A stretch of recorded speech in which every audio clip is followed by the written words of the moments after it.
Après 13 ans d'attente, le temps de la justice est enfin arrivé.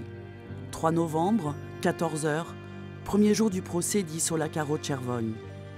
La famille du bâtonnier assassiné en 2012 arrive au palais Montclar, accompagnée d'une nuée de robes noires et attendue par une foule de journalistes.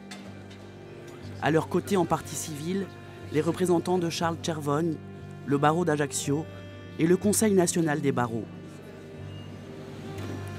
Dispositif de sécurité exceptionnel pour un procès hors norme. Pour la première fois, tout le noyau dur de la bande du Petit Bar est appelé à comparaître en audience criminelle. Surtout, il faut protéger Patrick Giovannone, ancien sbire du gang ajaccien, devenu premier repenti de France. D'emblée, son avocat annonce qu'il va réclamer le huis clos. Évidemment, il a peur. Il a peur depuis qu'il a pris cette décision. Même avant qu'il ait pris cette décision, il a peur depuis qu'il a été menacé. Et la menace, elle était claire, elle était explicite. Et il savait qu'il jouait sa vie. Et aujourd'hui, il joue encore sa vie. Bien sûr qu'il a peur. Merci, maître. Côté accusé, un seul est présent ce premier jour, André Bacchiolelli, qui comparaît détenu et dont la famille a fait le déplacement pour venir le soutenir. Michael Ettori, lui, est en fuite depuis plusieurs années. Quant à Jacques Santone, présenté comme le commanditaire des crimes, il est tétraplégique et n'a pas fait le déplacement. La disjonction de son cas est réclamée par sa défense qui refuse d'épiloguer. Pour l'instant, je ne fais pas de déclaration tant que la Cour ne s'est pas prononcée. Je vais laisser la Cour délibérer et on verra plus tard. Premières heures d'audience, premiers affrontements. L'avocat de Jacques Santone y refuse qu'on juge un homme handicapé dont les experts disent qu'il ne peut pas rester assis 8 heures par jour. Messieurs, dames, les jurés. Les avocats généraux et les parties civiles réclament la comparution du chef du Petit Bar. Le ministère public propose même un aménagement du procès et fait apporter un lit médicalisé au palais. En vain, à 18h, la cour tranche. Le cas de Jacques Santone est disjoint. Conséquence directe de cette décision, la défense d'André Bacchiolelli demande le renvoi du procès.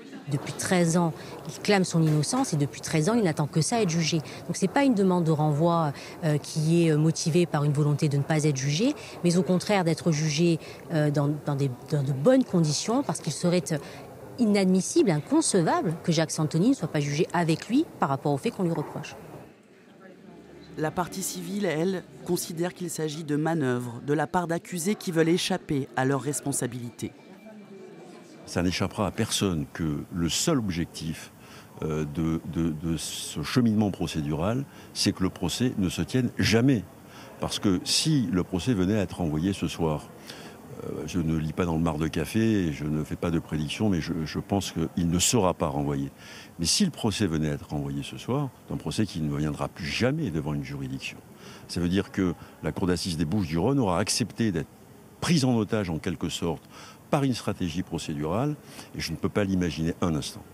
Cette première journée d'audience a été... Il est 20h et cette fois, la Cour penche en faveur de l'accusation. André Bacchiolelli comparaîtra et Michael Ettori sera jugé en son absence. Mardi matin, nouvelle journée, nouveau rebondissement. La cour d'assises ordonne le huis clos total pour protéger le repenti. Une décision prise en accord avec le ministère public, mais contre l'avis des avocats de la partie civile et de la défense. Je rappelle que ce principe a traversé les siècles, ce principe de la publicité des débats. C'est un principe qui permet au peuple français, à tout un chacun qui se présenterait dans cette cour d'assises, à la presse aussi, qui se fait l'écho de la qualité, de l'organisation de ces débats, d'y assister. Et donc nous allons poursuivre ces débats dans un coffre-fort à la demande d'un collaborateur de justice qui n'a fait l'objet strictement d'aucune menace depuis des années. Le procès se poursuit donc en l'absence du public, mais aussi sans la presse, que la présidente de la cour d'assises n'a pas autorisé à rester.